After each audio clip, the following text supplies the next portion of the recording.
தேவனுடையதான வீட்டில் உண்மை என்பது ரொம்ப இம்பார்ட்டன்ட். தேவனுடைய வீடு என்பது பல காரியங்களை குறிக்கிறது. அவைகளை குறித்து தான் நாம் இப்பொழுது பார்க்க போகிறோம்.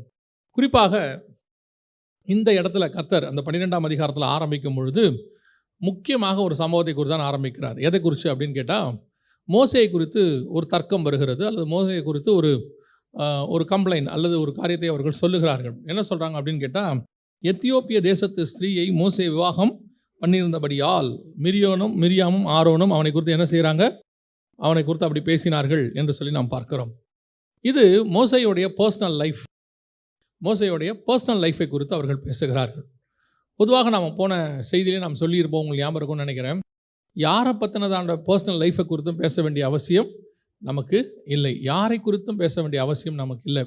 பொதுவாக நாம் என்ன செய்யணும் அப்படின்னா, தேவனுடைய தோட்டத்தில் நன்மை தீமை அறியத்தக்க கனியும் இருக்கும், ஜீவ விருட்சமும் இருக்கும். அதில் நம்ம ஜீவ விருட்சத்தை மட்டும் சாப்பிட்டு போகிறவங்களா இருக்கணுமே ஒழிய, அதில் இருக்கிற நன்மை தீமை அறியத்தக்க கனி என்ன செய்யக்கூடாது, சாப்பிடக்கூடாது. அது நமக்கு தேவையில்லை, அது மரணத்தை கொண்டு வரும். பொதுவாக நமக்கு இந்த பாம்பினுடைய உபதேசத்திலேருந்து வந்தவங்க நாம். எந்த பாம்பினுடைய உபதேசம்னா, பாம்பினுடைய காரியங்களை அவங்க கேட்டு அதற்கு பிறகு காயின் பிறந்து நாம் அந்த காயினுடைய சந்ததிக்குள்ளாக வந்தவர்களாக இருக்கிறோம். அதனால் நமக்கு இந்த பாம்பினுடைய சுபாவம் கொஞ்சம் இருக்கும். என்ன சுபாவம் இருக்கும் அப்படின்னு கேட்டிங்கன்னு சொன்னால், அவன் தூஷிக்கிறவனாக இரவும் பகலும் சகோதரரை குற்றப்படுத்துகிறவன் அப்படின்னு இருக்கிறது. அவனுடைய வேலையை என்னென்னா, போய் நம்மளை பற்றி பிதா கிட்ட அல்லது தேவன்கிட்ட குற்றப்படுத்துறதா அவனுடைய வேலையாமா. உங்ககிட்டயே நிறைய நல்ல குணம் இருக்கும், அந்த நல்ல குணத்தை குறித்து ஆண்டவர்கிட்ட போய் அவன் புகழ மாட்டான். பாருங்கள், யோபை பற்றி சொல்லும்போது அவன் உத்தமனும் சன்மார்க்கனும் நீதிமானும் தேவனுக்கு பயந்தவனும் அப்படின்லாம் இருக்குது, அவனை போல் ஒருவனும் இல்லை அப்படின்னு ஆண்டவர் சொல்கிறாரு. அது அவருடையதான பாசிட்டிவ். அவன் சைடில் இருக்க பாசிட்டிவை பற்றி பேசுகிறார். அவன் என்ன சொல்கிறான், அவன் விருதாவாவா உமக்கு அவன் கீழ்ப்படிந்திருக்கிறான், நீங்கள் எல்லாம் செய்கிறீங்க அதனால் அவன் அப்படி இருக்கான். அவனுடையதான நெகட்டிவ் சைடு.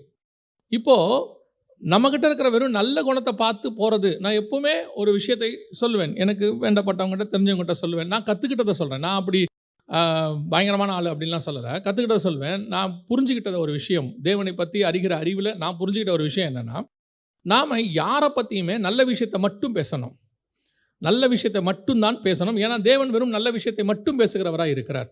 ஏன்னா அவர் நன்மையை மட்டும் பேசுகிறார். தீமை எல்லார் இடத்துலையும் இருக்கிறது. ஏன்னா எப்போவோ ஆரம்பிச்சிருச்சு தீமை, ஆதாமுக்கிட்டே ஆரம்பிச்சிருச்சு.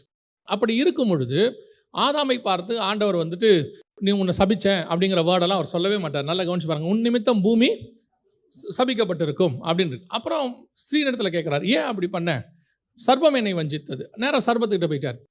எனக்கு ரொம்ப பிடிச்ச ஒரு சம்பவம் என்னென்னா, பேதுரு ஆண்டவரை மறுதளிச்சிருவார். ஆனால் நல்லா கவனிச்சு பாருங்கள், ஒரு இடத்துல கூட நீ ஏன் என்னை மறுதளிச்சேன்னு அவனை கேட்கவே மாட்டார் ஆண்டவர். ஒரு இடத்துல கூட கேட்க மாட்டார். திருப்பி வேற வர சொல்லுவார், சீமோனை வர சொல்லுங்கள் அப்படின்னு சொல்லுவார். வருவார். ஒரு இடத்தில் கூட ஆண்டவர் அவரை பார்த்து ஏன்பா இப்படி பண்ண அப்படின்னு கேட்க மாட்டார்.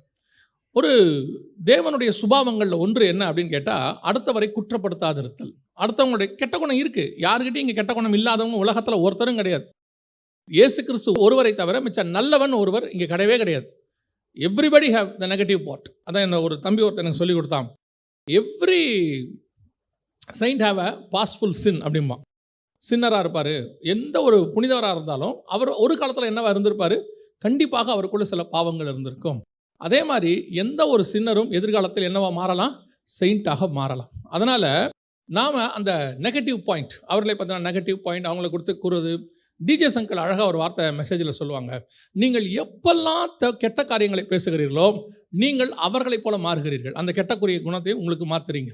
எப்போ நீங்கள் நல்லதை பற்றி பேசுகிறீங்களோ நீங்கள் நல்லவர்களாக மாறுகிறீர்கள் அப்படிம்பாங்க. ஸோ கூடுமான வரைக்கும் 99% நீங்கள் என்ன செய்யுங்க, நல்ல காரியங்களே பேசுங்க. இது ஒரு சுபாவம். இது அடுத்தவங்களுடைய குற்றப்படுத்துறது ஒரு சுபாவம். ஒருவேளை உங்களுக்கு அவங்ககிட்ட நல்ல சுபாவங்கள் எதுவுமே தெரியல, எல்லாமே கெட்டதாக தான் இருக்குதுன்னா அவங்கள பற்றி பேசாமல் இருப்பது நல்லது. அவங்ககிட்ட இருக்கக்கூடிய கெட்டதை பேசி அந்த கெட்டதனுடைய காரியங்கள் உங்களுக்குள்ள வர, நீங்கள் ஒரு உதாரணம் சொல்கிறேன். நீங்கள் என்ன தான் மீன் மார்க்கெட்டில் போயிட்டு மீனை தூக்கி க்ளீன் பண்ணாலும் உங்கள் மேலே அந்த மீன் வாசனை என்ன செய்யும், வீசத்தான் செய்யும். அவங்கள பற்றி கெட்டதை பற்றி பேசிங்கன்னா உங்களுக்குள்ளேயே அந்த சுபாவங்கள் வருவதற்கு நிறைய வாய்ப்பு இருக்கிறது. அப்போது இந்த இடத்துல என்ன ஆரம்பிக்குதுன்னா, மோசேயுடைய பர்சனல் லைஃப். அவனை பற்றி சொல்கிறாங்க, எத்தியோப்பிய ஸ்திரீயை திருமணம் செய்த நிமித்தம். போன வாட்டியே நம்ம அதை சொல்லிட்டோம். அவன் 2 கல்யாணம் பண்ணான்னு சொல்லி நிறைய பேர்கிட்ட என்ன இருக்குது, ஒரு காரியம் இருக்கிறது. மோசே 2 கல்யாணம் என்ன செய்யவே இல்லை. அந்த எத்தியோப்பிய ஸ்திரீ என்பது மீதியான் தேசம் என்பது எத்தியோப்பியர்கள் அங்கே குடியிருந்தது. அதை பற்றின எல்லா விளக்கங்களையும் உங்களுக்கு போன இதில் கொடுத்துட்டோம். இப்போது இதில் கர்த்தர் சொல்லக்கூடிய ஒரு விஷயம் என்னென்னா, என் வீட்டில் எங்கும் அவன் எப்படி இருக்கிறான், உண்மை உள்ளவன். மோசேயனுடைய பர்சனல் சரீரம் அல்லது பர்சனல் லைஃப் என்பது தேவனுடைய வீடு. நமக்கு தெரிந்திருக்கிற வசனம் தான். வாசிங்க. 1 கொரிந்தியர் 3ஆம் அதிகாரம் 16வது வசனத்தை வாசிங்க. நீங்கள் தேவனுடைய ஆலயமாய் இருக்கிறீர்கள் என்றும் தேவனுடைய ஆவி உங்களுக்குள் வாசமாய் இருக்கிறார் என்றும் அறியாதிருக்கிறீர்களோ. அப்போ நாம தான் தேவனுடைய வீடு. என் வீட்டில் எங்கும் அவன் உண்மை உள்ளவன் அப்படின்னா கர்த்தர் வாசம் பண்ணுகிறது அவனுடைய சரீரம். அவனுடைய சரீரத்தை குறித்து சொல்லப்படும் பொழுது அவன் உண்மை உள்ளவனாக இருக்கிறான் என்று ஆண்டவர் சொல்றார். பர்சனலாக ஃபர்ஸ்ட் பாயிண்ட், அவனுடைய சரீரத்தை, அவனுடைய பர்சனல் லைஃப், அவன் உண்மை உள்ளவன். இவங்க எல்லாரும் அவனை பற்றி குற்றப்படுத்துறாங்க. எத்தியோப்பிய ஸ்திரியை திருமணம் செய்தது நிமித்தம் அப்படின்னு சொல்றாங்க. ஆனால் ஆண்டவர் சொல்றாரு, என் வீட்டில் அவன் உண்மை உள்ளவன். அவர் வீடு என்பது நம்முடைய சரீரத்தையும் குறிக்கிறதான ஒரு காரியம். இப்போ கவனிச்சு கொள்ளுங்க. நான் இந்த வசனத்தை வாசிச்சுட்டே இருக்கும்போது ஒரு மிக முக்கியமான ஒரு காரியத்தை, ஒரு விஷயத்தை கர்த்தர் வசனத்தில் வந்து காண்பித்து கொடுத்தார். என்னன்னு கேட்டால், இப்போ இவங்க என்ன சொல்றாங்கன்னா, அந்த வசனம் 12:1 வாசிங்க பாப்போம். 12:1. எத்தியோப்பியா தேசத்து ஸ்திரீயை மோசே விவாகம் பண்ணி இருந்தபடியினால் மிரியாமும் ஆரோனும் அவன் விவாகம் பண்ணின எத்தியோப்பியா தேசத்து ஸ்திரீ நிமித்தம் அவனுக்கு விரோதமாய் பேசி. இப்போ உங்க எல்லாருக்கும் தெரியும், இந்த அவருடைய மனைவி சிஃபோரால் எங்கிருந்து வந்தவங்க? மீதியான் தேசத்துக்கு இருந்தாங்க. அந்த எத்தியோப்பியா என்பது பழைய எத்தியோப்பியா, இப்போ இருக்கிறது கிடையாது, பைபிளில் உள்ள எத்தியோப்பியா. அந்த மீதியான் தேசத்தை சார்ந்தவர்களாக இருக்கிறார்கள். அப்போது இந்த வசனத்தை படிக்கும்போது ஆண்டவர் ஓவராலாக ஒரு விஷயத்தை தியானிக்கும்படி கிருபை தந்தார். என்னென்னா, ஏன் சிஃபோரால் வந்து தன் பிள்ளைக்கு வந்து அந்த கூர்மையான ஆயுதத்தை எடுத்து, கல்லை எடுத்து அவங்க என்ன செய்கிறாங்க? ரத்த சம்பந்தமான புருஷன் அப்படின்னு சொல்கிறாங்க எகிப்துக்கு வர வழியில். ஏன் அதை அவங்க செஞ்சாங்க? அவங்க யார் என்னன்னு சொல்லி வாசிக்கும் பொழுது உங்கள் எல்லாருக்கும் தெரியும், சிஃபோரால் அதாவது மோசேயின் மனைவி வந்து மீதியான் தேசத்தை சார்ந்தவங்க. அப்படி தானே இருக்குது. மீதியான் தேசத்து ஸ்திரீயை தான் விவாகம் பண்ணினான் அப்படின்னு இருக்கு. இந்த மீதியானர்கள் யார்? வாசிங்க. ஆதியாகமத்தின் புஸ்தகம் 25ஆம் அதிகாரம் 1-2 வசனங்களை வாசிங்க. ஆபிரகாம் கேத்தூரால் என்னும் பேர் கொண்ட ஒரு ஸ்திரீயையும் விவாகம் பண்ணியிருந்தான். அவள் அவனுக்கு சிம்ரானையும் யக்ஷானையும் மேதானையும் மீதியானையும் இஸ்பாக்கையும் சூவாகையும் பெற்றாள். நல்ல கவனிங்க. இந்த மீதியானர்கள் யாருன்னா வேற யாருமே இல்லை, ஆபிரகாமுடைய சந்ததி. ஆபிரகாமுடைய சந்ததி தான் இந்த மீதியானர்கள். இப்போ பூமியில் உள்ள சந்ததிகள் எல்லாம் உனக்குள் என்ன செய்யப்படும்? ஆசீர்வதிக்கப்படும். இது ஆபிரகாமுக்கு கொடுத்ததான வாக்கு தத்தம். பூமியில் உள்ள சந்ததிகள் எல்லாம் உனக்குள் ஆசீர்வதிக்கப்படும். நீங்கள் கொஞ்சம் கொஞ்சமாக அப்படியே ஓவராலாக எடுத்து பாருங்க. வெளியே போன எல்லா சந்ததியும் ஒரு இடத்துல கர்த்தர் கொண்டதை லிங்க் பண்ணுவார். ஆபிரகாமோடு என்ன செய்வார்? லிங்க் பண்ணுவார். இப்போ இஸ்மவேலை அனுப்பிவிட சொல்லிட்டார் இல்லையா? அனுப்பிவிட சொல்லி அவங்கள போ, அவனையும் நான் என்ன செய்வேன்? பெரிய ஜாதியாக்குவேன். ஒரு இடத்துல இஸ்மவேலர்கள் எங்கே வராங்கன்னு கேட்டிங்கன்னா, கானானியர்களில் இருக்கக்கூடிய ஏசாவுடைய பிள்ளைகள் வழியாக உள்ளே நுழைகிறார்கள். உள்ளே வராங்க அவங்களும். அடுத்து லோத்து கூட வந்தது. லோத்தை பற்றி நமக்கு தெரியும். லோத்தை அனுப்பி விட்டுட்டார். லோத்துவை நீங்கள் பார்த்தீங்கன்னா கடைசியாக லோத்துவின் சந்ததி 2 இருக்குது, அம்மோன், மோவாப். இந்த மோவாபையும் கொண்டு வருவார் உள்ள. எங்கே கொண்டு வரார்? யார் வழியாக கொண்டு வராரு? ரூத்தின் வழியாக கொண்டு வரார். ரூத்து மோவாபிய ஸ்திரீ உள்ளே கொண்டு வரார். லோத்துக்கு 2வது சந்ததி அம்மோன். அம்மோனை எங்கே கொண்டு வரார்னா, தாவீது போய் என்ன செய்வார்? ராஜ்யபாரத்தை பிடிச்சு போய் யோசுவா தான் அதை பிடிப்பார். பிடிச்ச போது தாவீது போய் அம்மோன் ராஜாவினுடைய கிரீடத்தை எடுத்து தன் தலையில் மேல் வைத்து கொண்டான் அப்படின்னு இருக்கும். அம்மோனியர்களையும் உள்ள கொண்டு வந்துட்டார். இப்போ யோசிச்சு பாருங்க, எல்லா காலகட்டத்திலும் ஒருத்தர் மூலமாக ஒருத்தரை உள்ள கூட்டு வரும் ஆண்டவர். பூமியில் உள்ள சந்ததிகள் எல்லாம் உள்ள வரும். யோசேப்பு வழியா எகிப்தியர்கள் உள்ளே வருவாங்க.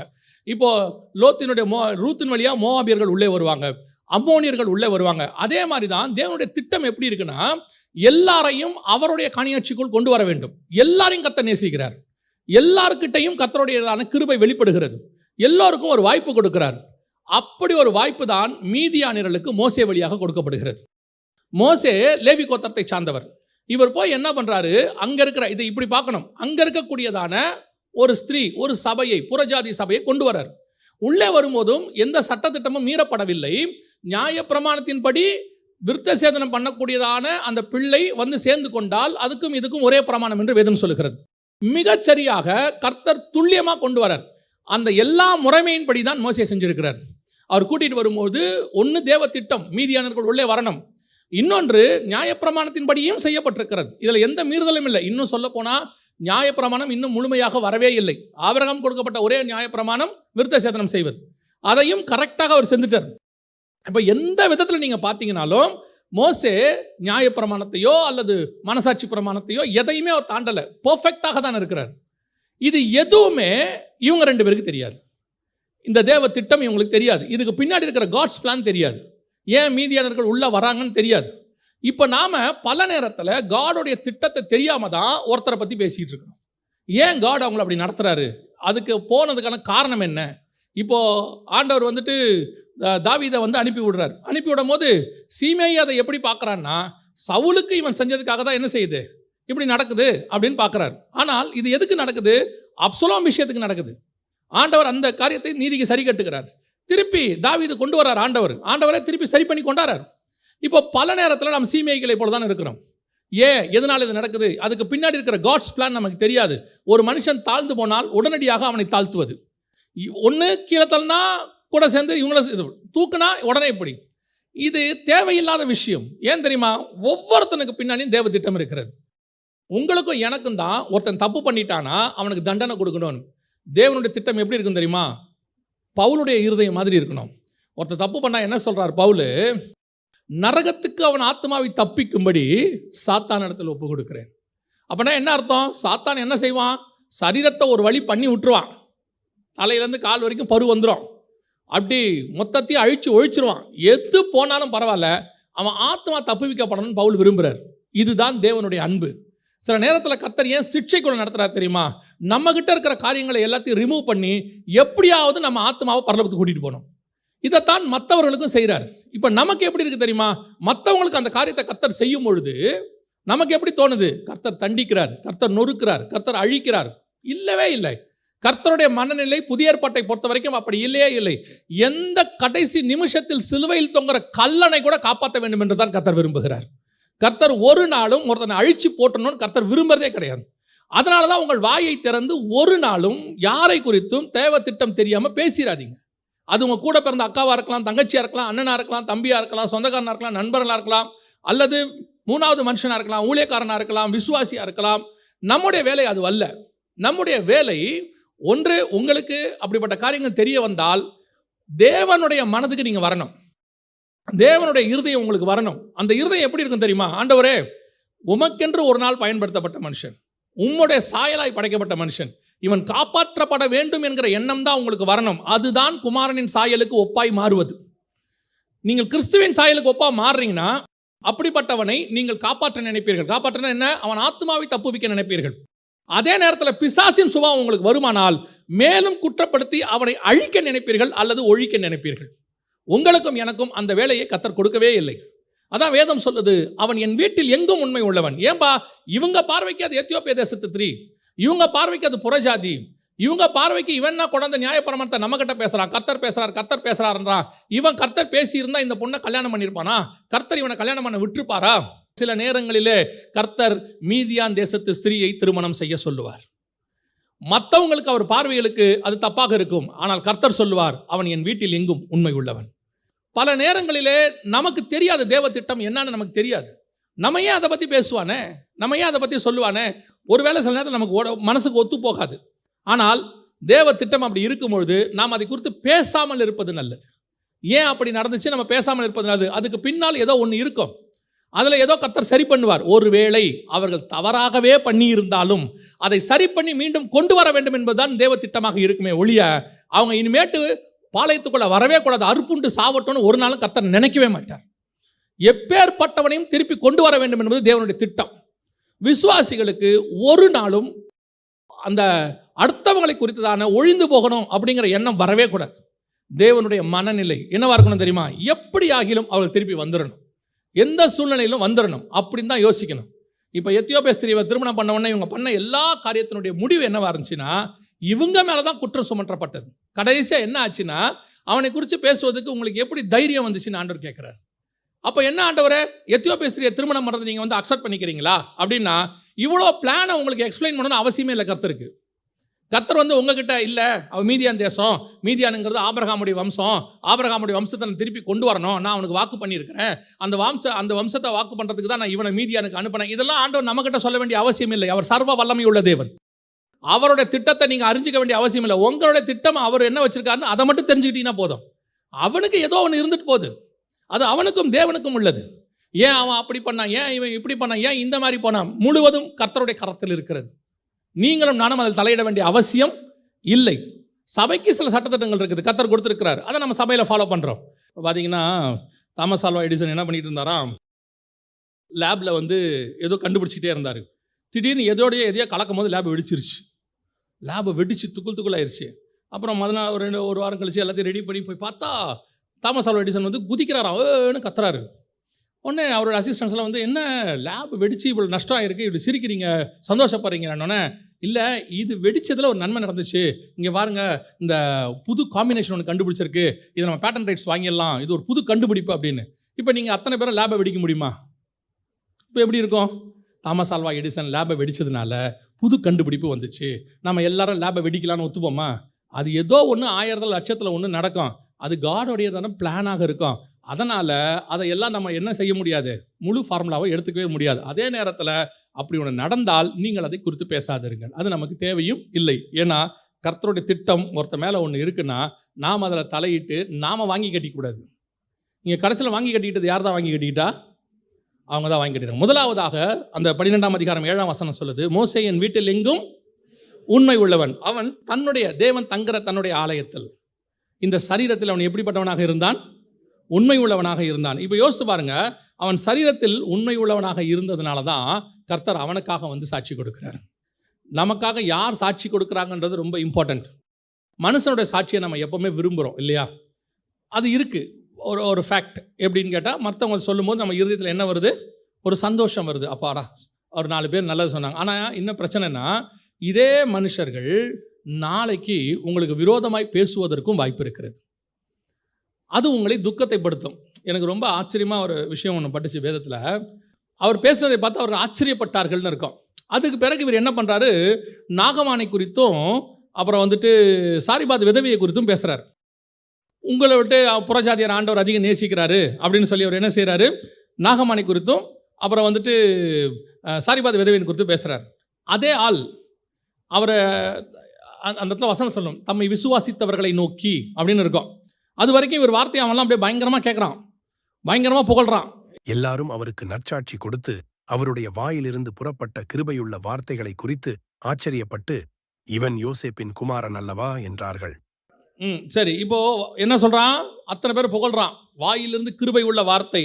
அடுத்து 23, இப்போ யாரை பார்த்து பேசுகிறாரு?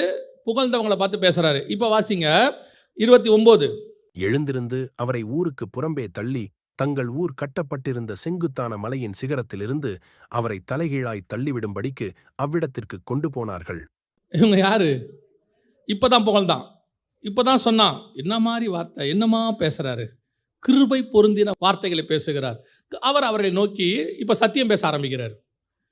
சில நேரத்தில் இதான் மனுஷனுடையதான புகழ்ச்சி, மனுஷனுடையதான சாட்சி. உங்களுக்கு அவனே சொல்வான், அப்புறம் அவனே தலைகீழ கூட்டு போவான். அவனே நல்லவன்பான், நீங்கள் காசு கொடுக்காட்டி அவனே கெட்டவன்பான். அதான் உலகம், இவ்வளோதான் உலகம். ஆனால் தேவன் உங்களை கொடுத்து சாட்சி கொடுத்தால் அந்த சாட்சி மெய்யான சாட்சியாக இருக்கிறது, அது மாறவே மாறாது. அதான் சாட்சி. இப்போ நம்ம எதுக்கு ஆசைப்படுறோம்? மனுஷ சாட்சிக்கு ஆசைப்படுறோம். ஆனால் ஆசைப்பட வேண்டியது எதுக்கு என்று சொன்னால், தேவனிடத்துலேருந்து வர வேண்டிய சாட்சிக்கு நாம் ஆசைப்படணும். அப்போ தான் அந்த உண்மையான சாட்சியாக இருக்குது. 2வது வாசிங்கள், அதே என்னாகும் 12:7 வாசிங்கள் பார்ப்போம். என் தாசனாகிய மோசேயோ அப்படிப்பட்டவன் அல்ல, என் வீட்டில் எங்கும் உண்மை உள்ளவன். 2வது தேவனுடைய வீடு என்பது எதை குறிக்கிறது? வாசிங்க, ஏசாயா தீர்க்கதரிசன புஸ்தகம் 56ஆம் அதிகாரம் 7வது வசனம் வாசிங்க. நான் என் பரிசுத்த பர்வதத்துக்கு கொண்டு வந்து என் ஜெப வீட்டிலே அவர்களை மகிழ பண்ணுவேன். அவர்களுடைய சர்வாங்கத கணங்களும் அவர்களுடைய பலிகளும் என் பலிபீடத்தின் மேல் அங்கீகரிக்கப்பட்டிருக்கும். என்னுடைய வீடு சகல ஜனங்களுக்கும் ஜெப வீடு என்னப்படும். அப்போது சர்ச்சுங்கிறது, ஜெப வீடுங்கிறது என்னன்னு கேட்டிங்கன்னா கர்த்தருடைய வீடு. இப்போ இவர் சொல்கிறாரு, என் வீட்டில் எங்கும் அவன் உண்மை உள்ளவன். இந்த பூமியில் முதல்ல கர்த்தருக்கென்று ஒரு வாசஸ்தலத்தை உண்டாக்கினது யார் தான் உண்டாக்குனா? மோசே தான் உண்டாக்கினார். அந்த பிளானை கர்த்தர் யார்கிட்ட தான் கொடுக்குறாரு? மோசே கிட்ட தான் கொடுக்குறாரு. இப்போ யோசித்து பாருங்க, தான் வாசம் பண்ணுவதற்கு ஒரு ஸ்தலம் பூமியில் வேண்டும். கிட்டத்தட்ட 2000 வருஷமாக ஆபிரகாமு கிட்டையோ, ஏனோக்கு கிட்டையோ, ஈசாக்கு கிட்டையோ, யாக்கோபு கிட்டையோ, யோசேப்பு கிட்டையோ சொல்லாத தேவன் யார்கிட்ட வந்து சொல்கிறாரு? மோசே கிட்ட சொல்கிறாரு, நான் உங்கள் நடுவிலே வாசம் பண்ணும்படி எனக்கு ஒரு என்ன உண்டு? வாசஸ்தலத்தை ஆயத்தம் பண்ணு அப்படிங்கிறார். இப்போ ஆயத்தம் பண்ணக்கூடியதான அந்த வாசஸ்தலத்துக்கு பின்னாடி பரலோகத்தின் திட்டம் இருக்குது. நல்லா கவனி. ஏன் அவர் வீட்டில் எங்கும் உண்மை உள்ளவன்னு சொன்னாருன்றதுக்கான விளக்கம். அந்த வாசஸ்தலம் அவருடைய வீடை கட்டுறாரு. இப்போ அப்படி வச்சுக்கோங்க, அவருடைய வீட்டை இப்போ கட்டுறாரு, வாசஸ்தலத்தை கட்டுறாரு. அதை கட்டுகிற பொறுப்பை யார் கையில் கொடுக்கணும்? நீங்கள் ஒரு வீட்டை கட்டுற பொறுப்பை யார்கிட்ட கொடுப்பீங்க? நீங்கள் யாரை ட்ரஸ்ட் பண்ணுறீங்களோ அவங்ககிட்ட தான் கொடுப்பீங்க இல்லையா? உங்களுக்கு இன்ஜினியராக இருக்கட்டும், அந்த நிறைய இன்ஜினியர்ஸ் தெரிஞ்சாலும் நீங்கள் ட்ரஸ்ட்